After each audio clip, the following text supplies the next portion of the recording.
All right, welcome back to the final half hour of Green Rush Live. I'm Jimmy Young, the regular sort of host of Green Rush Live, but I have two guest hosts that are also regulars with me, Doug Miller from New Jersey and Josh Kincaid from the Talking Hedge out of Washington State. But we are so happy to bring in a very special guest for the last half hour of this show, and his name is Quawntay Adams.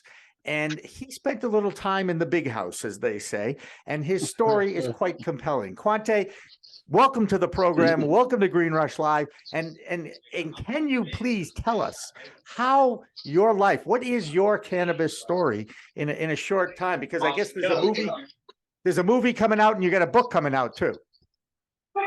Well, yeah, the book's actually already out. The movie's coming out this summer.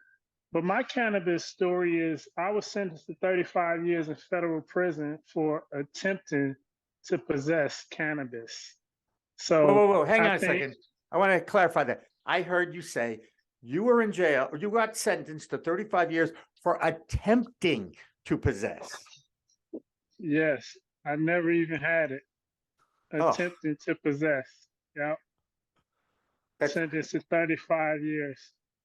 That's crazy. Crazy. Yeah. Did this happen in California? In Illinois. Illinois. Federal. The feds. Gotcha. Yeah. Well, yeah. So how do you feel now that it's a legal substance in Illinois and in California and in Massachusetts and in 21 other states? I mean, I think it's a good thing that, that the states are, setting this trend to decriminalize marijuana and makes people's lives a lot easier for people who actually consume it. But while I was in there, it was one of the most painful feelings to just be confined to prison for potentially the rest of my life while witnessing other people legally getting rich from the very same thing that I had done, perhaps even to a greater degree than I had been sentenced to prison for. So it was hurtful. It was mind-boggling. But I had to tell myself that if I'm in prison for something that's legal, so in a sense, it kind of gave me a little pep in my step because it made me realize that I was now in prison for something that wasn't a crime. Right. So it was like I was the good guy and the feds were the bad guys, because they had me in prison for something that was no longer illegal. So yeah, that's how I used to get by. I understand. Hey, and I do you know that there's a form now that you can fill out to get that expunged, right? I mean, the president of the United States actually mentioned the word marijuana. First time in my life I've heard a president mention that. And while, I'm not a big fan of the administration and how slow they have been, but at least he's trying to help out those that have been unjustly in prison like yourself. Well, it doesn't apply to my case because it's for simple possession. So if you have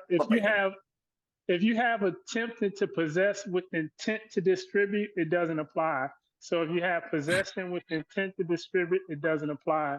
So it doesn't affect as many people as we hoped it would. But yeah. I mean, it's a step forward because it does help some people. But hopefully, we can get more legislation or some more administrative action by the president to actually help those who were not affected by this last administrative act that he done. Yep. Hey, Josh, you're on mute again, so don't forget to unmute yourself. There you go. I'm sure you have a question. One of the coolest things about Quawntay here is he actually represented himself to get his release from jail. Go ahead, Josh. Right. Yeah.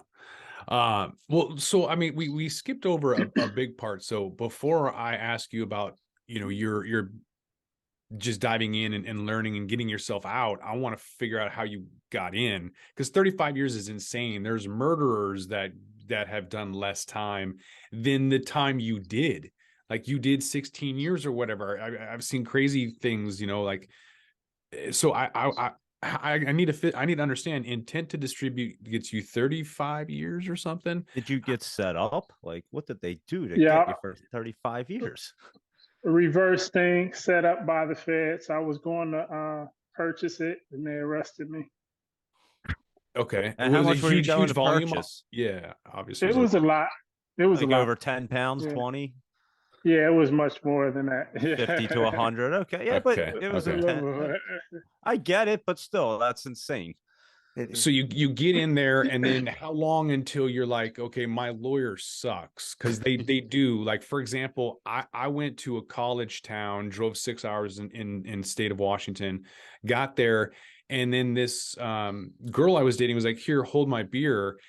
And then these cops came and swarmed me and gave me an MIP, and they saw it. They just they didn't care, you know. So I mean, I don't trust them as far as I could throw them.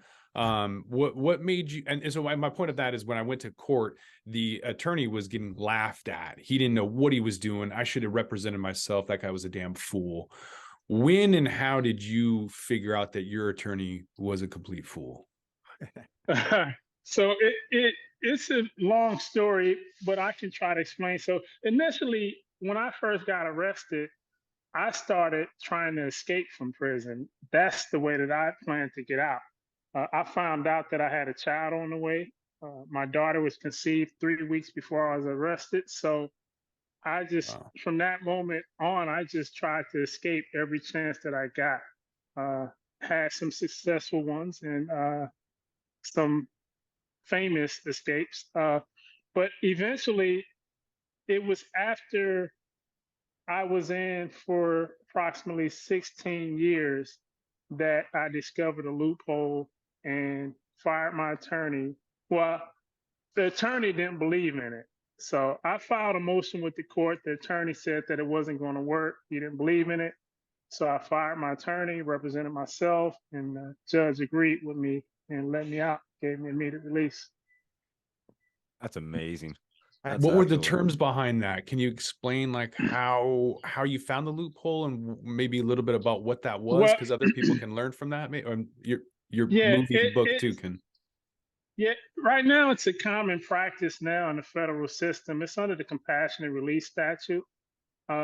There was some ambiguity there so the compassionate release statute was enacted during Reagan's term, where when they abolished parole, they left a clause in there to where the Federal Bureau of Prisons could actually file a motion to request that a prisoner be released for extraordinary circumstances. And a lot of times, those circumstances were defined when a prisoner was dying on his deathbed, had some type of terminal illness, or couldn't take care of himself.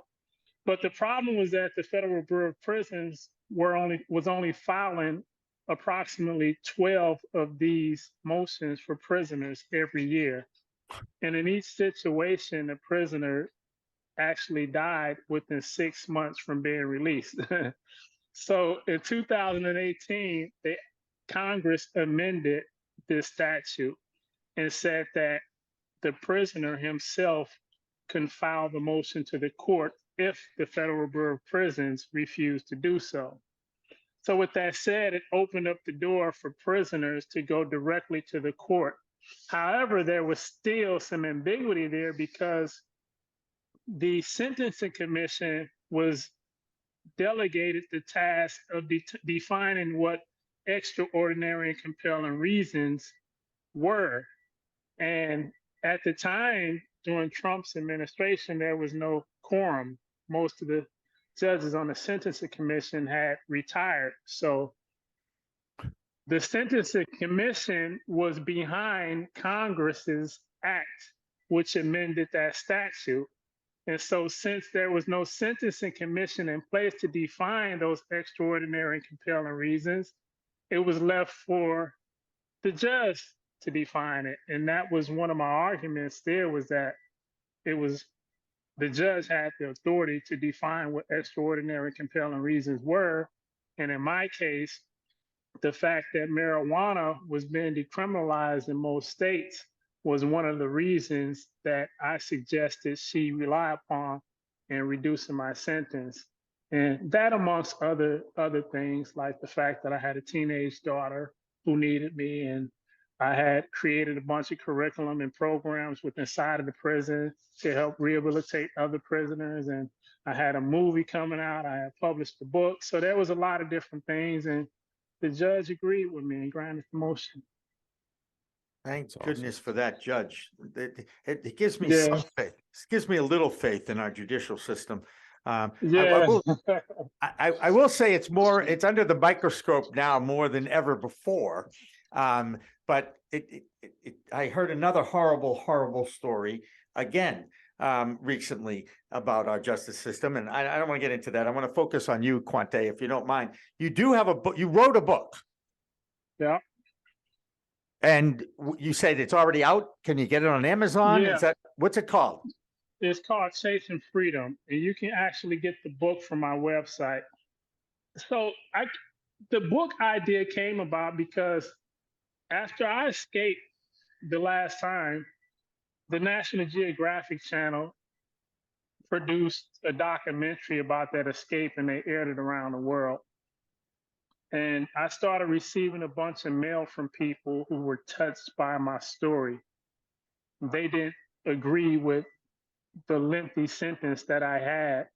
And a lot of them believed that I was too smart and too much of an asset to society to be confined to prison for 35 years. So on one hand, we had people whom I'd never met believing in me. And on the other hand, we had a criminal justice system which said that I was worthless to society. So I decided that I was going to write this book to give the world me. I wanted everybody to understand who I was and who I am at the moment.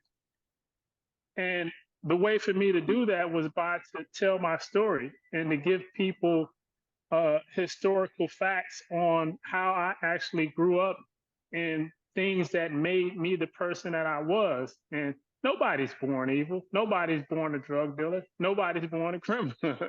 It's just certain circumstances that tend to direct us down certain paths. And I grew up in one of those communities where there weren't many opportunities, if any. My father was gang members. My family were gang members. Unemployment was probably 90% in my community.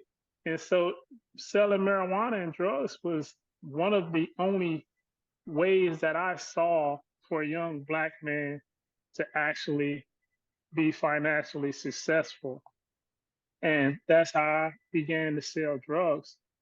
And I just wanted people to understand that and understand where I came from before they decided to judge me as this threat to society.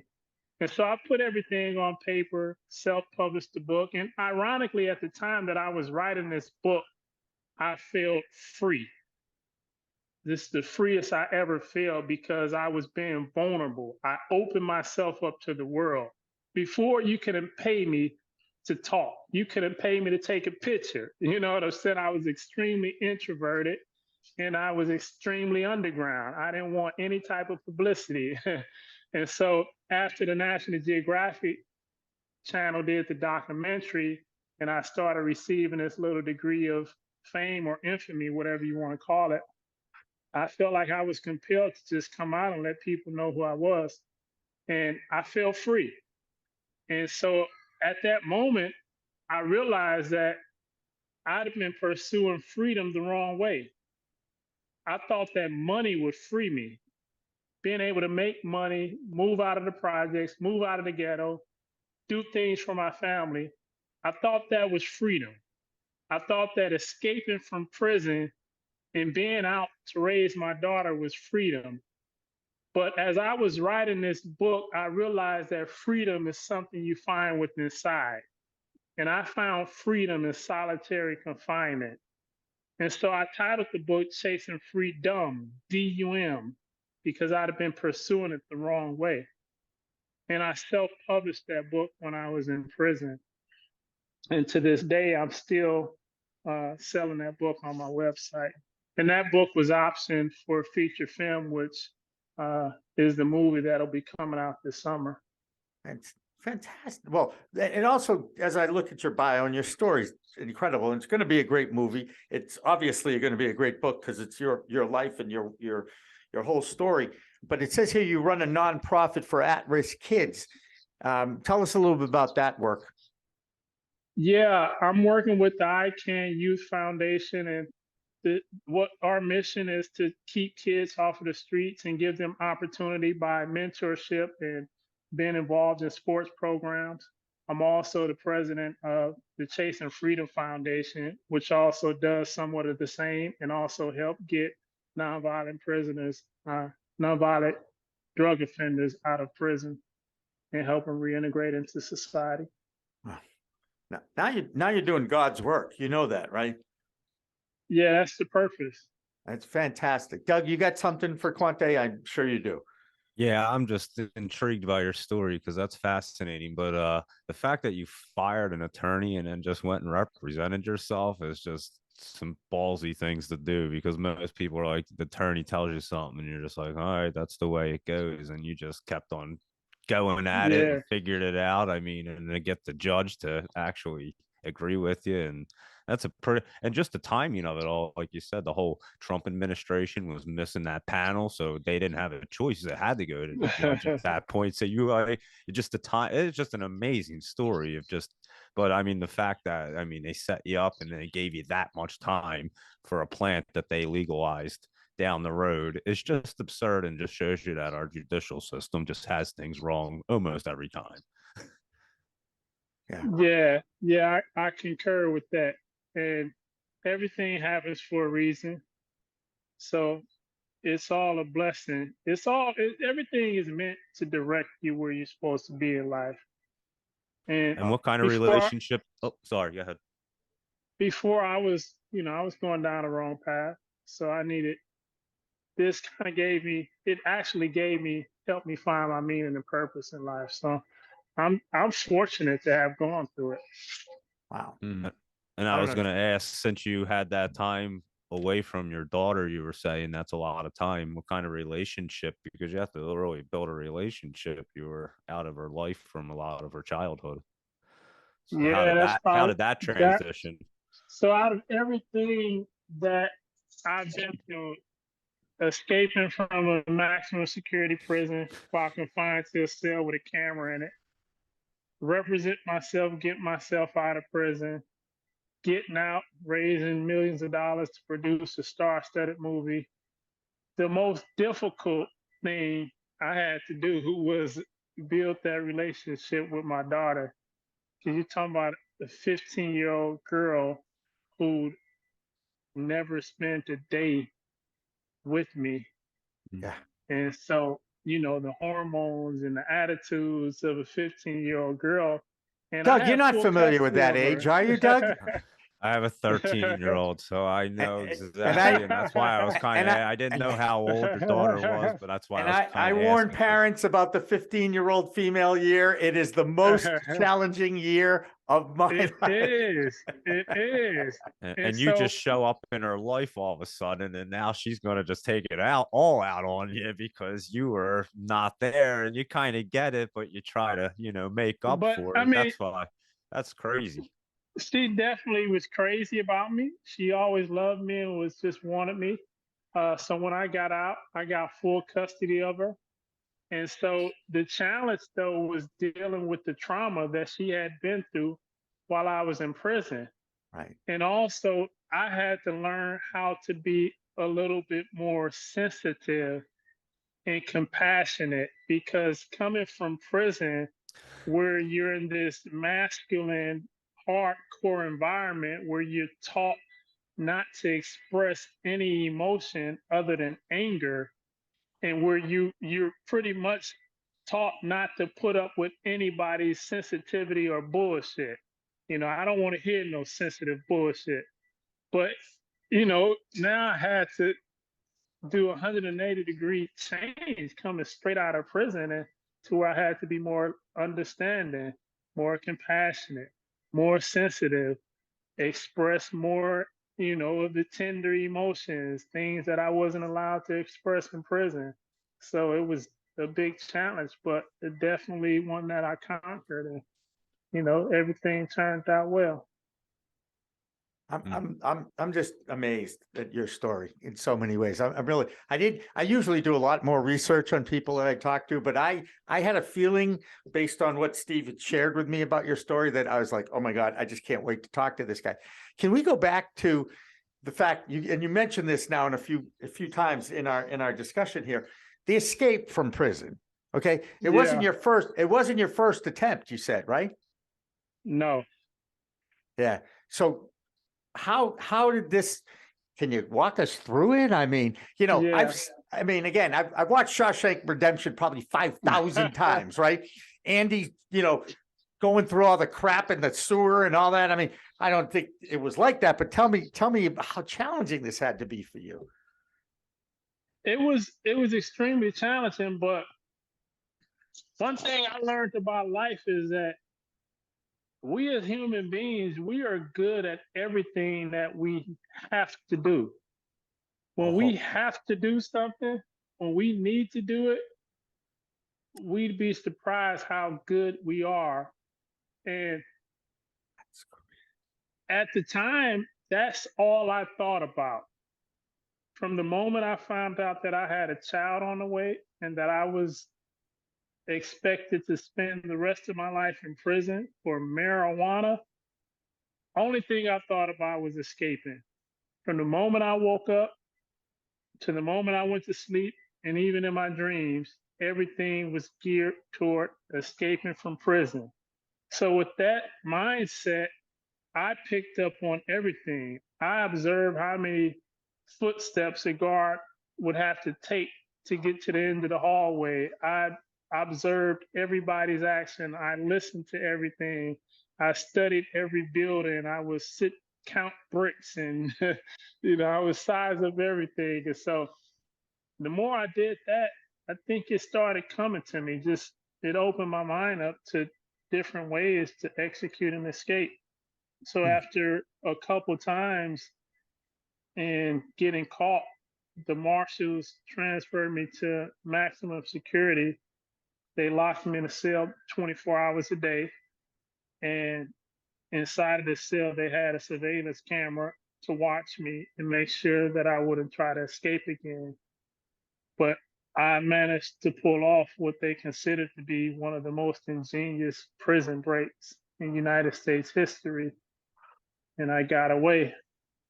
And they started calling me Houdini.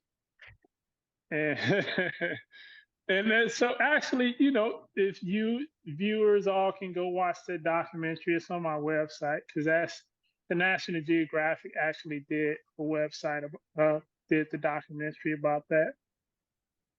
Fantastic. And so I don't want to spoil it for anybody who wants to go watch it after listening to this show. So I don't save the details for them. So you get out of prison. I'm curious if you've had the chance to go into a store and see what's being sold legally. I don't know if you're able to, what the deal is. But have you been able to check it out? What's your opinion about the market? Have you seen it, or are you just resentful that it put you in prison for that long? No, I'm not resentful at all. Ain't no resenting me at all. Yeah, I've been inside of several dispensaries. I've been keeping up a little bit with what's going on in the industry. And you just look at it like, this is trash. I could have sold way better stuff. I don't know. I think now the shit is way much better now. There's throwing some potent shit now, right? Well, you've been in prison for a long time. I bet you home grows way better. The dispensaries are trash, man. Trust me. How old were you? How old were you, Quawntay, when you got set up? I was 28. 28. Okay. Wow. 28. I'm just doing a little math. That's all right.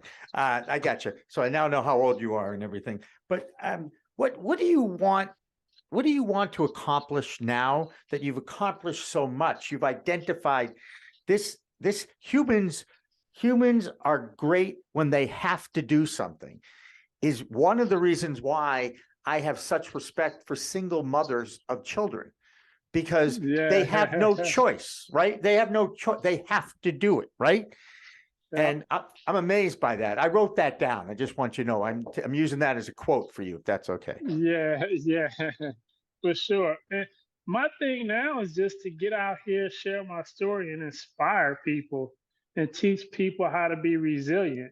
Because life is however we perceive it, no matter where we are or what we're going through.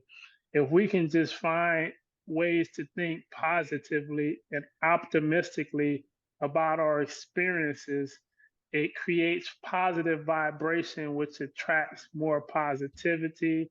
And when you're in that positive mood, you are better off at overcoming whatever circumstances you are going through. If you think in negative, then it makes it extremely impossible for you to overcome it. So I just want to travel and speak and share my story and hopefully inspire other people to do the same thing. Well, Can you imagine in this day and age, they had you in maximum security with a security camera because you were set up for cannabis and we couldn't keep Epstein alive? Like, this is mind boggling to me that they put you in there and you were able to get out. This dude gets killed somehow and everybody's sitting there looking around like, oh, nobody knows what happened. That's kind of amazing when you really think about it. You were in there for a plant and they had you in that much security because you could escape. It's kind of funny. It's laughable, actually. Do you sue? Do you sue the federal government for this? Nah. No? I Okay. I was just wondering if you did. get yourself a good lawyer. Yeah, I would have to think you have a great lawsuit. I mean, that's insane. They basically imprisoned you for something that's legal now, but that's another story. Yeah, but I mean, that just for the government or a court to accept such a lawsuit would pretty much cripple the criminal justice system, because there's another 100,000 guys just like me spread out somewhere who should be coming after him with this war on drugs. That's right. No, Yeah, that's a and shame. I'm sure you're familiar with Steve D'Angelo and his last prisoner project that's out there, right? Yeah, for sure. I've met some of them. Yeah. They're good people. All right. Well, hey, Quawntay Adams, first of all, what's the website that we can get your book and see your story? It's QuawntayBoscoAdams.com. So wait, I'm gonna spell it. I'm gonna spell it. Okay, Yeah. if that's okay. All right. QUAWNTAY, and then it's Bosco, BOSCO, and then Adams, ADAMS, and it's .com, right? Correct. Fantastic. And wow, I got to tell you, these stories are why I love what I'm doing now. It's very simple. We want to give people like you, anybody who has been incarcerated unjustly, and this is how I look at your story for sure, has an opportunity to tell their story, and yours is extremely compelling. And I wish you the best of luck. And I want to tell you right now, anytime you need a forum, you just call me or Steve Goldner, okay? And you can, you're welcome here on this program. And that's why we built this network, to tell the stories of the cannabis industry in their own words, in people's own words. Because coming from media from 30, 40 years in newsrooms, I'm still fighting my old friends that they would even notice what I'm doing in the cannabis space. And that has become in a legal liberal state like Massachusetts, I still have to fight that, but that's part of the journey, right? It's part of the journey that we're all in together. So great things don't come easy. That is so true. And fight. Go ahead. Last word. And it takes a coalition of people to get behind greatness. It's up to us to push it. If we don't, then we'll be swamped and overcome with negativity. So I think it's our obligation to kind of balance our society. Well, we still have a lot of balance that we have to work on for sure. But Quawntay, stuff. it was great to talk to you. You ended this show perfectly. We do have our live news coming up next on our network. So I want to have people certainly stay tuned for that. So for Josh Kincaid and Doug Miller, I'm Jimmy Young. Thank you so much for watching another edition of Green Rush Live. We Talk News coming up right now. With that, we're going to roll this one up. I'm Josh Kincaid. This is The Talking Hedge. Don't forget to like, share, and subscribe, or don't, and I'm out. Don't forget to smash that like button on your way out and check out these other videos that we've got.